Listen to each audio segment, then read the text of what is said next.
आज Doubtnut app download करें। Doubtnut पर अपने सभी गणित, रसायन विज्ञान, भौतिक विज्ञान और जीव विज्ञान के डाउट्स का करो सफाया। बस प्रश्न की फोटो खींचो, एक ही प्रश्न को क्रॉप करो और तुरंत वीडियो सोल्यूशन पाओ। अभी डाउनलोड करें। प्रश्न हमें दिया हुआ है कि सरल आवर्त गति करते हुए किसी एक कण का आवर्तकाल का मान 2 सेकंड हमें दिया हुआ है। तब ये पूछा जा रहा है हमसे कि समय t बराबर 0 से मतलब शुरुआत या प्रारंभिक समय से कितने समय के बाद उसका विस्थापन उस कण का विस्थापन उसके आयाम का आधा होगा, जहां हमें एक हिंट के रूप में साइन 30 या 30 का मान 1/2 के रूप में दिया हुआ है।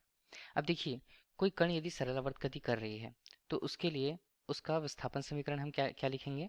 तो सरल आवर्त गति करते हुए किसी कण का विस्थापन हम कैसा लिखें, उसे y के रूप में प्रस्तुत किया जाएगा। उसका मान क्या है, यहाँ पर a साइन ओमेगा टी के रूप में। अब देखिए ये पद हैं क्या क्या, वो भी हम समझ लेते हैं। y तो हमें बता रहा है किसी एक निश्चित समय पर विस्थापन के मान को, जहाँ a यहाँ पर क्या बता रहा है, a यहाँ पर हमें आयाम के मान को बता रहा है। और जो तरंग है जिस फलन पर या जिस स्थिति से वो गति कर रही है उसका फलन क्या होता है, उसका फलन होता है ज्याफलन। तो इसे हम केवल फलन के रूप में लिख लिए। और यहाँ पर ओमेगा क्या बता रहा है, कोणीय आवृत्ति को उस कण के लिए हम बोल सकते हैं। इसी तरह टी हमें क्या बता रहा है, टी हमें बता रहा है समय के मान को। तो इस तरह से कुल मान हमें कण के विस्थापन के रूप में y के रूप में प्रदर्शित होते हैं। इसे हम ले लेते हैं फिलहाल समीकरण 1 के रूप में। अब जैसा बोला जा रहा है प्रश्न में कि t बराबर 0 सेकंड से कितने समय बाद मतलब प्रारंभिक स्थिति से कितने समय बाद कण का विस्थापन जो होता है उसके आयाम का आधा होगा।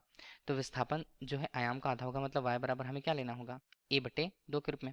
अब हम इसी को समीकरण 1 पर लिख लेते हैं और उसके बाद देखते हैं कि उस समय का मान कितना होगा। ठीक है, प्रारंभिक समय से हम शुरू कर रहे हैं। तो y का मान यहाँ पर a/2 के रूप में और यहाँ पर मान है a, ये बनता है साइन ओमेगा टी के रूप में। ठीक है, जबकि हमें क्या दिया हुआ है, जबकि हमें आवर्तकाल का मान दिया हुआ है। तो आवर्तकाल को हम किस तरह से लिखें, आवर्तकाल को यहाँ पर t से यदि प्रदर्शित किया जाता है तो उसका मान दिया है हमारे पास 2 सेकंड के रूप में। अब यहाँ पर आवर्तकाल तो नहीं है लेकिन कोणीय आवृत्ति है, तो कोणीय आवृत्ति से आवर्तकाल किस तरह से संबंधित होता है, कोणीय आवृत्ति ओमेगा से प्रदर्शित करते हैं जिसका मान होता है 2π/t के रूप में। मतलब आवर्तकाल से लिए वो किस तरह से संबंधित है, 2π/t के रूप में संबंधित है। तो हम यहाँ पर सभी के मान को रखेंगे। अभी तो हम देख लेते हैं कौन कौन से मान यहाँ पर कटेंगे। तो a/2 हमने ले लिया, यहाँ पर मान बनता है a का।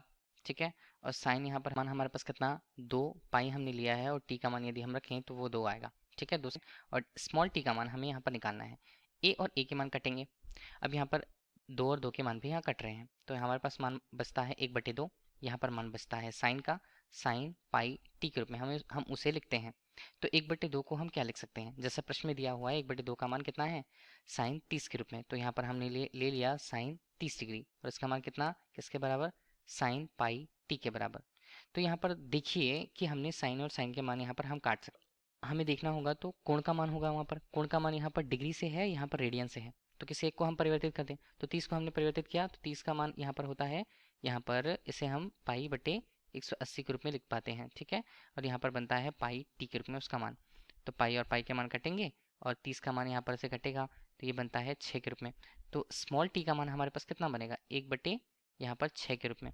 तो इसे हम क्या लिख सकते हैं, तो टी जो यहाँ पर समय है वो 1/6 सेकंड हमें प्राप्त होता है उत्तर के रूप में, जो हमसे प्रश्न में पूछा जा रहा है। ठीक है, कि वो t बराबर 0 सेकंड से या t बराबर 0 समय से कितने समय बाद उसका विस्थापन जो है आयाम का आधा रह जाता है वो पूछा जा रहा है। तो उसके लिए जो मान होगा वो 1/6 सेकंड होगा। यही हमसे प्रश्न में पूछा गया था। धन्यवाद। कक्षा 6 से 12वीं से लेकर नीट, IIT, JEE वो एडवांस के लेवल तक 1 करोड़ से ज्यादा छात्रों का भरोसा। आज ही डाउनलोड करें डाउटनेट ऐप या व्हाट्सएप करें अपने सारे डाउट्स 8400 400 400 पर।